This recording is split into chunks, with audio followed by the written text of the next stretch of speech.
All right, my peeps. Expensive tolls. So I got a real expensive toll right here to tell you.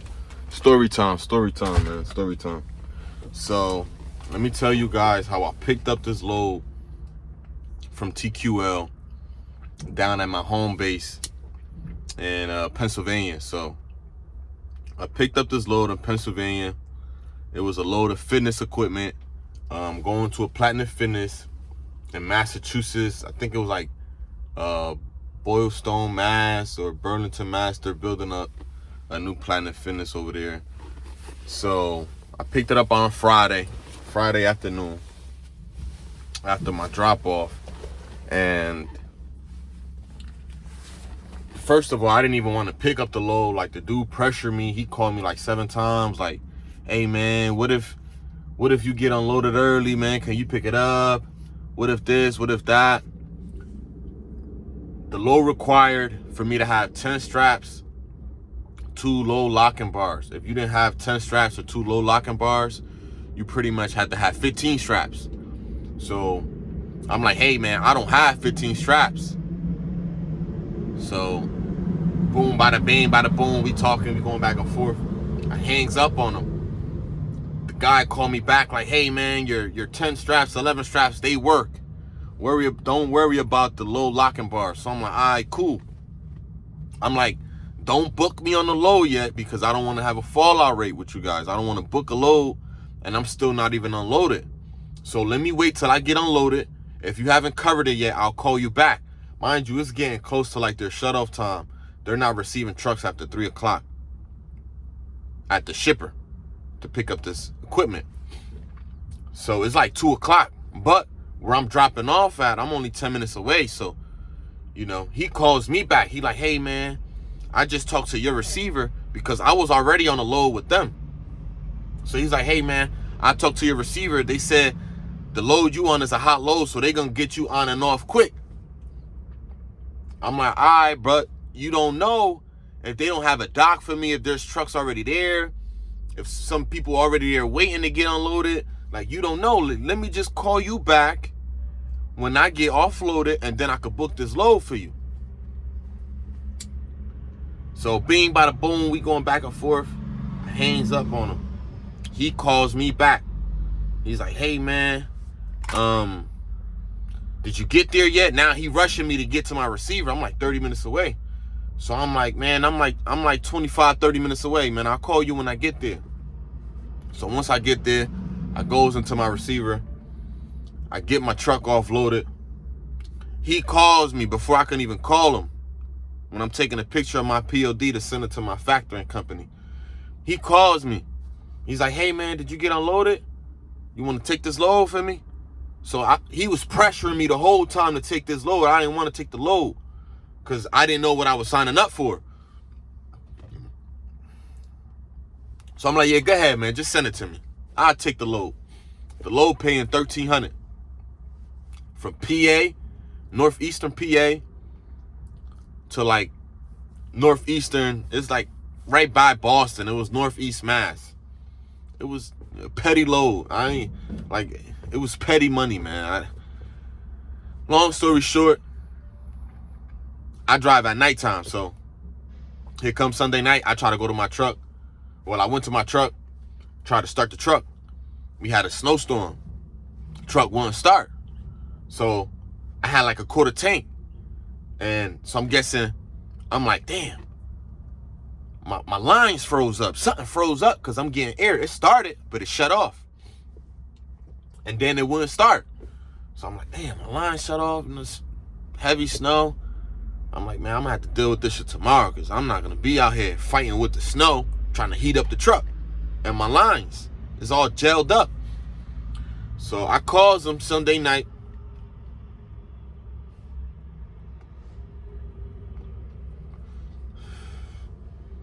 Calls him Sunday night like around 6 p.m. And I'm like, I called TQL, the broker wasn't in, so I spoke to someone there. And it was a female. She was really nice. She was like, yeah, don't worry about it, keep us updated. Da, da, da. She was like, when you think you're gonna get it fixed? I'm like, well, I'm not gonna be able to do nothing tonight. Everything closed. And I'm pretty sure I'm not going to be able to get nobody to come out on a Sunday night, you know what I mean, to come help me get my truck rolling. I'll worry about tomorrow. Delivery was set for 7 a.m., right? I'm on a breakdown. Truck won't start. Come 7 a.m., I calls him. I gets up early. I call him. Hey, man, you know, I just contacted my mechanic. I'm going to go get some parts, see what I could do. While the mechanic get here, man, this guy calls me like 30 times from like 7 a.m. to like, I want to say like 11 a.m. His name is Jacob. Shout out to you, Jacob. You got me telling these people the story. Jacob from TQL. If I get his last names, I'll put it on the description because I want people to know about you. So he blows me up like every 30 minutes. Hey, man, can I get an update? I'm like, hey, man, mechanic is out. I'm out running parts. Calls me back 30 minutes later. Hey, man, my customer's coming down on me. Man, what's the hold up? Man, you talking about you started your truck on Sunday.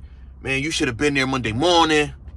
Now we get into like a heated, it's like a heated, I don't want to say we was arguing, but it was like a heated conversation. You know what I'm saying? Like I was kind of tight. Like I was kind of mad. Like I'm already fixing my truck and you over here pressuring me about the load. Like I'm not stealing your load, buddy. I'm trying to make sure my truck get running so I could deliver the load. You get what I'm saying? I'm out here trying to work. I'm out here trying to feed my family. So he like, call me when your mechanic get there. I calls my mechanic. I'm like, hey, buddy, like, what time you think you're going to be up here? He's like, man, I'm slammed with work right now. I'll be there by like 12 in the afternoon. So I'm like, all right, cool. I'm like, make it an emergency, please, bro, because I got to go deliver this load. Another 30 minutes go by. Hey, man, what your mechanic say? I'm like, yo, he can't be here till 12, man. You know what I'm saying? But I said, I'm here. I got the torpedo heater. I'm heating up. You know what I mean? I'm doing what I can to get the truck warmed up, to get it rolling. It's like 20 degrees outside. So he's like, man, you got me in a tight spot right now. He said, you know it's gonna be like $1,000 late fee. I'm like, what? I'm like, late? I'm like, man, I'm on a breakdown, man. Are you charging me a late fee? It's not like I'm stuck in traffic or somewhere. I broke down. My truck won't even start. It won't move. Oh, man, we're gonna have to, he says, you know it's gonna be $1,000 late fee. So when he said that already pissed me off because I'm like, bro, it's a $1,300 load. I'm like, bro, okay. As soon as I get the truck started, I'd rather take the load back because I'm not running. I'm not driving 6 hours up to Massachusetts, 5-6 hours to Massachusetts for free. You get what I'm saying? I don't work for free. So I'm like, hey, buddy, I'd rather take the load back. I picked it up in my hometown. Like I'm only maybe 10 minutes away from the warehouse where I picked it up at. My yard and the warehouse where I picked up is only like 10 minutes away. So I'm like, I'd rather take the load back. You're not holding me up for $1,300. You're not gonna hold me up for $1,300. You get what I'm saying? So he like, man, it is what it is, man. Try to get the truck rolling. I'm not gonna sit here, go back and forth. Call me when you get an update. So I hang up the phone on him. He calls me back. He's like, hey, buddy. He's like, man, you think we could recover the unit? I'm like, if you get a wrecker, or if you get somebody to pump some air into the truck to release it from the trailer, because I'm hooked up to my trailer. I don't never unhook my trailer. You know what I'm saying? It's a lot of shit going on, so I don't want my trailer to go missing. And I got freight in the back. So I always leave my truck and trailer together. You know what I mean? The only way I would unhook, if I was told to, or somebody do some spiteful stuff and unhook my kingpin. So he's like, oh man, we're gonna have to recover this unit. Can you get a tow truck? I said, I'm not paying a tow truck. I'm not paying a wrecker. I already got my mechanic on call. Once I call him, there's a service fee for that. Not to mention, if I get a wrecker and my mechanic show up, I got 2 guys now I got to pay for and run the fucking load up for free. It's not happening. He's like, man, you got me in a tight spot, man. You better get this delivered. I said, my mans, I'm trying my best here. Like, why are you talking to me in this kind of tone? Like, why are you pressuring me after I'm already pressured to get my truck fixed? Like, this is, you don't know, like, the pressure it is. Like, like you wearing me down, bro. Like, I already got a lot of pressure because my truck isn't starting. You get what I'm saying? I'm telling him, I'm like, look, buddy, I mean, this is my truck, man. When your car don't start and you show up late to work, your boss ain't gonna tell you, oh, come to work and you gonna work for free for that day. He ain't gonna tell you that. He might call you off. You get what I'm saying? Like, I just come tomorrow. Or just get here whenever you get here. You get what I'm saying? But he not gonna be like, all right, hurry up, get here. Hurry up and get here, and you gonna work for free that day. He's not gonna tell you that. So why you telling me that? Why you pressuring me to get my truck fixed immediately? Run up there for free. It don't work like that. So, just to make this video a little bit shorter, I don't want to bore you guys on this story. Long story short, I got the truck fixed. It was like 3 p.m. Once the truck got fixed, I shoots right out there. I'm like, yo, man, my truck up and running. He's like, man, you know it's gonna be $1,000 late fee. I said, I'll pull over right now. I'll pull over right now and take this truckload back. Oh, man, if you do that, there's gonna be a lot of consequences. You might not be able to work with us ever again. We have to blacklist you. And I'm like, I just stayed at the phone. I just hang up on him. I was tired. I was tired. I was dealing with so much that day. I was so stressed out. And then he's adding on to my stress. My mechanic showed up. He fixed the truck. And long story short, when I hung up the phone on him, he calls me back like 5 times. I'm not answering. I'm just like, I'm thinking whether should I take the load back or should I just keep driving and do my part. You know what I mean? I'm moving to America. I'm not doing it for the money. I love this stuff. You know what I'm saying? Obviously, I got to get paid because no one works for free. You get what I'm saying? I can't just be out here pulling loads because I need money to put into my truck to get there. So I can't fund everything. You get what I'm saying? It's only but so much free shit I could do until I just run out of shit. And then I'm going to be asking for free stuff. You know what I'm saying? I don't want to get to that point. So I'm out here working really hard to move America forward. And a plus is that I love doing what I do. I've been a truck driver now, 5-6 years? I'm 30 years old, like 5-6 years. So I'm like, man, you know what? I talked to my wife. I talked to some buddies. They like, they're really upset about the situation. They like, yeah, just hold your head high. It's going to be worse for you if you just go ahead and take the load back. So I'm like, you know what? You're right. Let me go ahead and deliver this load for free. After I just paid my mechanic, I had to stop and put fuel. So I called the receiver, the guy at the Planet Fitness, the guy. So they needed guys there on site to unload me. So he was really nice about it, man. He was cool as fuck, man. He actually made my day better because he was like, oh, my guys leave at 5. But you know what? Because you had a little tough situation, I'm gonna make sure my guys stay there long enough until you get there, till like 8 o'clock, till you get there so they can unload you and you could just go up on your way. So I was really happy about that, you know what I'm saying, that there's some people at least that care. So I was like, you know what, man, I'm gonna go ahead and keep it moving. So like, once I got there, the guys was there. I got there a little late, like 9 p.m. They started unloading me and stuff. The dudes out there working, they was working hard, man. I appreciate those guys, man. Y'all see this video, man, I appreciate y'all, man.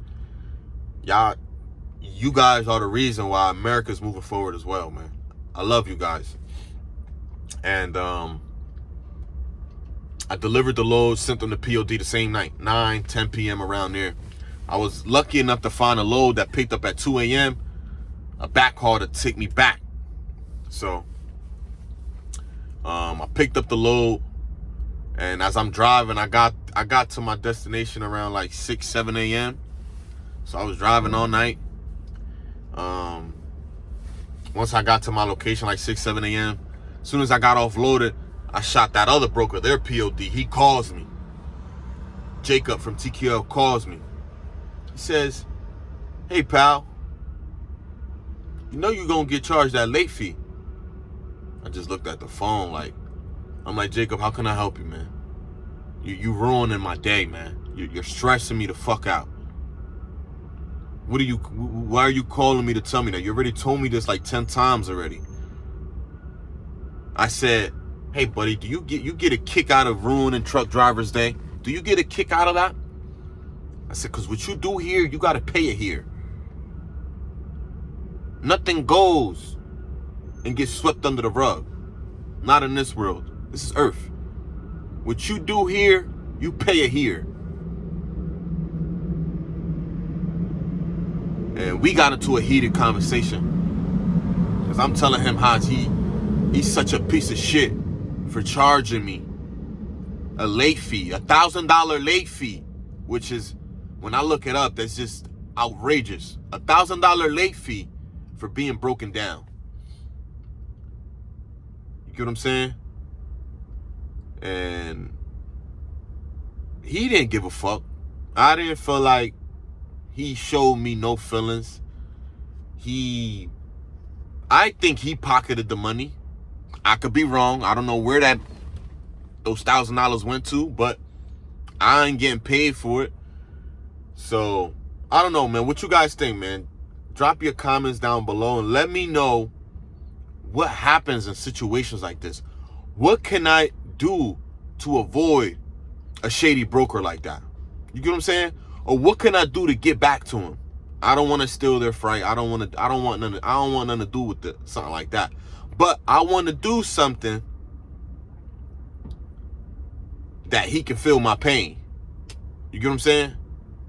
I want to do something to make him feel my pain, or to make him pay me for the work I did, because I don't work for free. Yes, I do love my job, and I do love what I do, but I'm not out here working for free. My truck costs money. I paid a lot of money for my truck. It cost me to get this truck from point A to point B. So let me know in the comment section below, because I'm not too educated on what are my next steps to do to get paid, but I want to get paid for that load, because I got that load delivered. You get what I'm saying? Maybe it wasn't at 7 a.m., but that load did get delivered that day, 9 p.m. Thank you guys, man. Make sure you guys keep watching Expensive Tolls, and I got more story for y'all, man. I got another video for y'all. It's some shit I did in the past. I know you guys want to hear that. Later. Expensive Tolls, man.